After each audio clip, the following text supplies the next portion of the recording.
नमस्कार। आप सभी श्रोतागण का हार्दिक आभार और अभिनंदन। बहुत सवाल या कहूँ तो इंक्वायरियों में एक सवाल परिवार का अधिकांश या अधिकतर पूछा जाता है कि क्यों कर लें हम विश्वास या कैसे कर लें विश्वास कि रिहैबिलिटेशन सेंटर के माध्यम से एक नशे की समस्या से जूझ रहा व्यक्ति की एक बेहतर ज़िंदगी के लिए मदद की जा सकती है।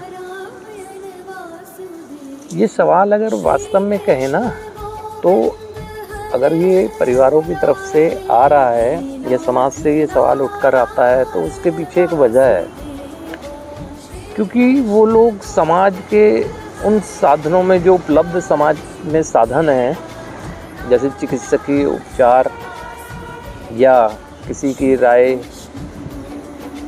के अनुसार एक धार्मिक पूजा पाठ या अनुष्ठान, पंडित मुल्ला मौलवी पादरी या उनकी मदद सब ले चुका होता है परिवार ना, और असफलता के सिवाय कुछ नहीं मिल रहा होता है ना। या यहाँ तक कहें कि एक नशे की समस्या से निकालने के लिए साइकोलॉजिस्ट की काउंसलिंग या अन्य भिन्न भिन्न तरीक़ों के वो सब माध्यम लगा चुका होता है जो समाज में उपलब्ध हैं, और उससे क्योंकि असफलता मिली है और उस सफलता ने निराश किया है, तो अब उन्होंने किसी भी तरह की संभावना से एक इनकार ही कर दिया होता है ना।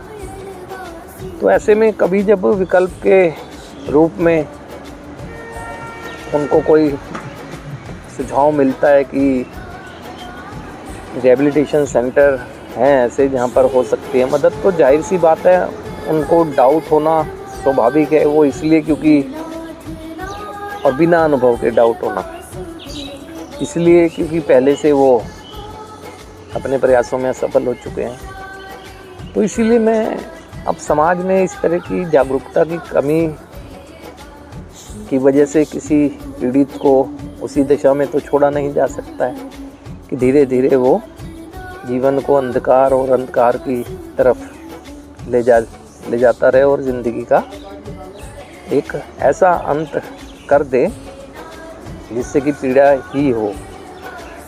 तो इसलिए मैं बताना चाहता हूँ कि क्या करती है रिहैबिलिटेशन सेंटर, ये क्या होता है ना। देखो, सबसे बड़ी बात ये है कि ठीक है, परिवार के सदस्यों को जब ये राय मिलती है कि आप रिहैबिलिटेशन सेंटर में भेजें अब जब बाहर, क्योंकि और कोई विकल्प ही नहीं रह गया है। जब विकल्प नहीं है तो जो अंतिम विकल्प है उसको भी एक बार आप अनुभव करें, है ना, अन्यथा कोई और विकल्प तो है ही नहीं। तो अब वो आपका विषय है, स्वतंत्रता है कि रिहैब का एक वातावरण कैसा है, कौन से साधन हैं जो एक नशे से पीड़ित व्यक्ति को निकालने में उसकी मदद कर सकते हैं, कैसे लोग हैं जो उन्हें ट्रीट करेंगे, क्या एनवायरनमेंट दिया हुआ है उन्होंने, क्या तरीका है उनका, ये सारा स्वतंत्रता है, परिवार चयन करे, उनका अधिकार है। अब रिहैब क्या करता है ना, देखो सबसे बड़ी बात जो 12 स्टेप थेरेपी है ना, या कहें ये AANA का जो प्रोग्राम है, ये इसी उद्देश्य के लिए है ना, विशेषकर इसी उद्देश्य के लिए, और कोई उद्देश्य इसका नहीं है, इसी उद्देश्य के लिए तैयार किया गया एक प्रोग्राम है। और उन लोगों द्वारा जो खुद नशे की समस्या से जूझ रहे थे और उन्होंने निकलते समय जो अनुभव किया, वो अनुभवों का संकलन ही पूरा का पूरा आधार है इसका ना।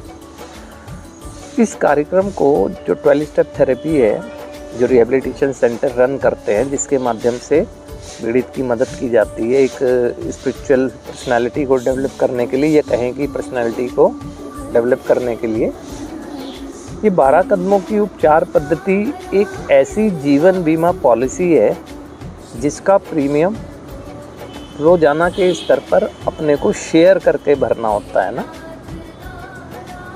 यानी ज़िंदगी को सुरक्षित करने वाली बीमा पॉलिसी की तरह कहा गया है। और इसमें मात्र प्रीमियम कैसे भरना है, अपने को रोजाना की तरह शेयर करके। इसका स्लोगन भी ये, मोर शेयरिंग मोर केयरिंग। जितना ज़्यादा हम अपने आप को शेयर करेंगे उतना ज़्यादा अपने आप को इस समस्या से केयर करेंगे, समस्या की केयर करेंगे, देखभाल करेंगे ना। तो अभी ये क्यों कहा गया है कि ये शेयरिंग पर आधारित प्रोग्राम कैसे मदद कर सकता है, ये भी स्वाभाविक है प्रश्न आना लोगों के मन में। तो अब एक बात बताऊं कि अगर जो भी व्यक्ति देखना जो नशे की समस्या में गया है, उसका जीवन पहले बहुत खुशहाल था, बहुत लोगों से व्यवहारिक था, बहुत वार्तालाप करना, लोगों की दूसरे कोई मदद करना, एक दूसरे की एक्टिविटी में इन्वॉल्व रहना, बहुत एक्टिव पार्टिसिपेंट था उसका, फैमिली में भी सोसाइटी में भी। अब लेकिन धीरे धीरे वो जैसे ही नकारात्मक आकर्षण की वजह से नशे की तरफ गया तो उसको निरस्ता सी आती गई जीवन में ना।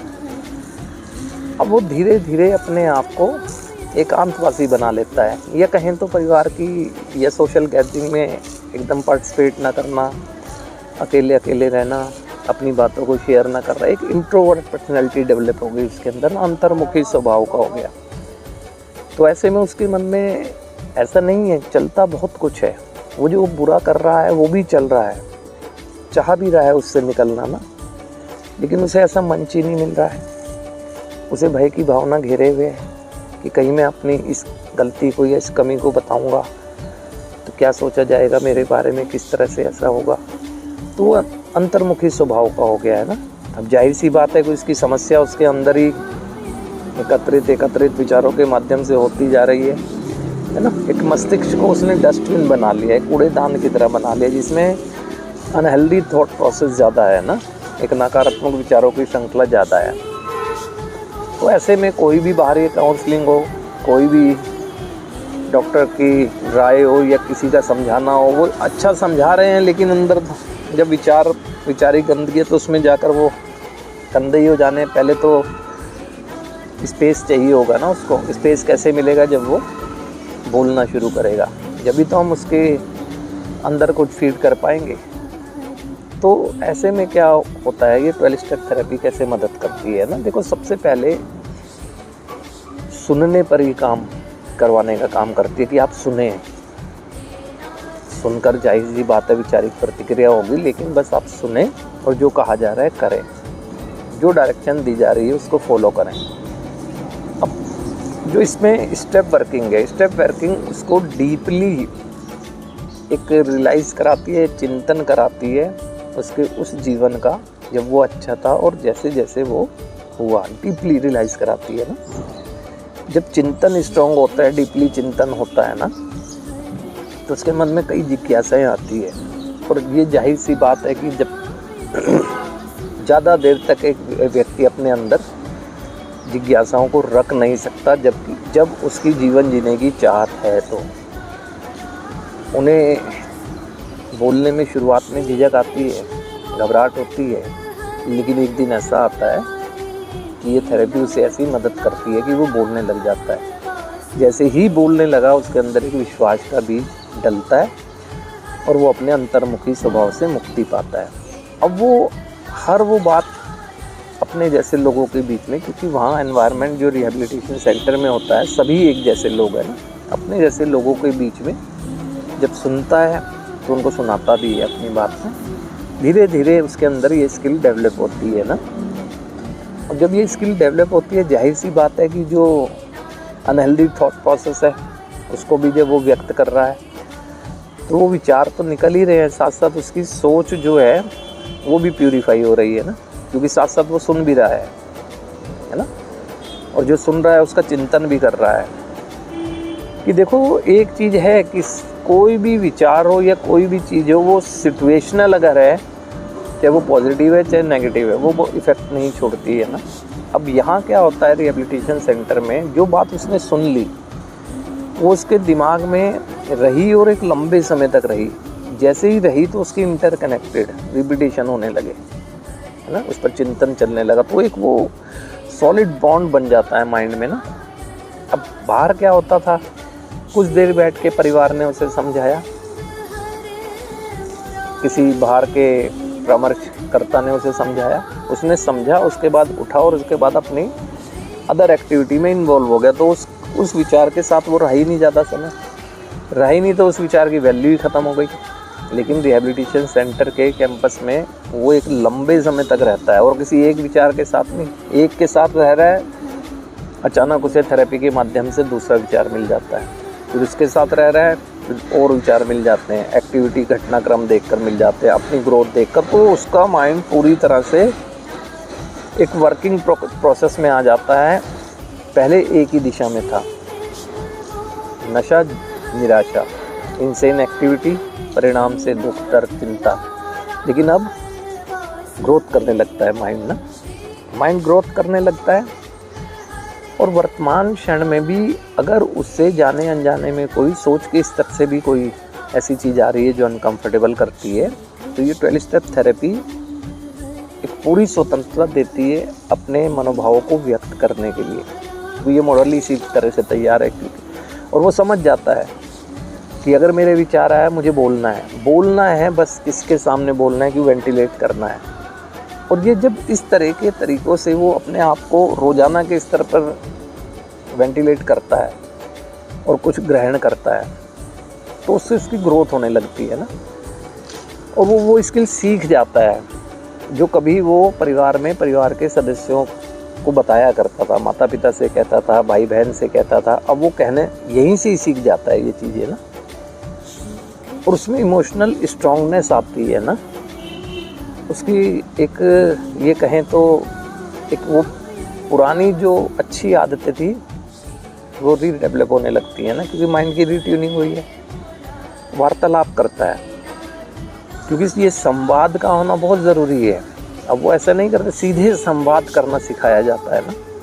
सीधे संवाद का फ़ायदा ये होता है कि जो मेरे इमोशन है उस बात को कहते हुए वो सीधे सामने वाले तक पहुँचे, सीधा संवाद सिखाया जाता है इस 12 स्टेप थेरेपी के माध्यम से। यही वजह है कि बाहर के जितने साधन भी हैं उनसे कई अधिक तरह से, या कहें तो बहुत सफलतापूर्वक ये 12 स्टेप थेरेपी अपना वर्क करती है ना। असंख्य लोग हैं जो इस थेरेपी के माध्यम से जीकर अपनी ज़िंदगी को बहुत बेहतर कर रहे हैं ना। और फिर सबसे ख़ास बात ये है कि ये बनी ही इसी उद्देश्य के लिए है। हर उद्देश्य के लिए एक स्ट्रक्चर होता है ना, हर उद्देश्य के लिए होता है। हॉस्पिटल होते हैं शारीरिक समस्या के लिए, स्कूल होते हैं एजुकेशंस के लिए, अगर किसी और चीज़ की कोई भी ज़रूरत है तो उसके लिए वास्तव में चीज़ें बनी होती हैं। तो इसी तरह से एक नशे की समस्या से पीड़ित व्यक्ति जो जूझ रहा है निकलने के लिए, उसके लिए रिहैबिलिटेशन सेंटर ही हैं, है ना। और जहाँ पर उन जैसे लोग ही एक स्पिरिचुअल माहौल है, उन जैसा माहौल ही दिया जाता है, सब एक समान होते हैं, समस्या एक, उद्देश्य एक, तो सब मिलकर एक प्रयास करते हैं। तो यही वजह है कि 12 स्टेप थेरेपी बाहर की उपलब्ध साधनों से ज़्यादा सक्षम तरीके से मदद करने में कारगर है। तो ये एक जागरूकता की कमी ही कहूँगा मैं समाज की, परिवारों की, जिस वजह से वो काफ़ी देर कर देते हैं कभी कभी ना इन बातों को समझने में। और अंत में जो अगर सुरक्षित रह गए, क्योंकि नशा से सुरक्षित रह जाएं ये भी तो संभव नहीं है। एक सोच में ही रहता है कि भेजे रिहैबिलिटेशन सेंटर की मदद ली जाए, लेकिन अचानक से, क्योंकि किसी को नहीं पता है कि अब वो कौन सा केमिकल उठाएगा और हम हो जाएगा। कई केस आ चुके हैं इस तरह के ना, हम जो अनुभव करते हैं। तो इसीलिए ज़रूरी है कि उन साधनों पर अगर आप असफल हो चुके हैं तो जो अंतिम विकल्प है उसकी तरफ भी ध्यान दिया जाए और विश्वास करें, है ना। और विश्वास ना करने के अलावा आपके पास अगर परिवार या एक व्यक्ति है उसके पास और कोई विकल्प है तो कोई बात नहीं कि एक विकल्प को देख लें फिर सही, लेकिन कोई विकल्प नहीं है आज के दिन ना। तो इसीलिए समाज की, परिवारों की जागरूकता बहुत ज़रूरी है, क्योंकि सब मिलकर अगर प्रयास करेंगे तो बहुत सफलताएं मिलेंगी। ये ना सोचें कि हमारी समस्या नहीं है ना, अगर समाज में भी ये समस्या है तो वो भी समाज के नागरिक होने के नाते हमारी ही समस्या है। तो इसी तरह छोटी छोटी चर्चाओं के माध्यम से मैं आपके समक्ष आता रहूँगा। आज के लिए आप सभी का हार्दिक अभिनंदन, आभार।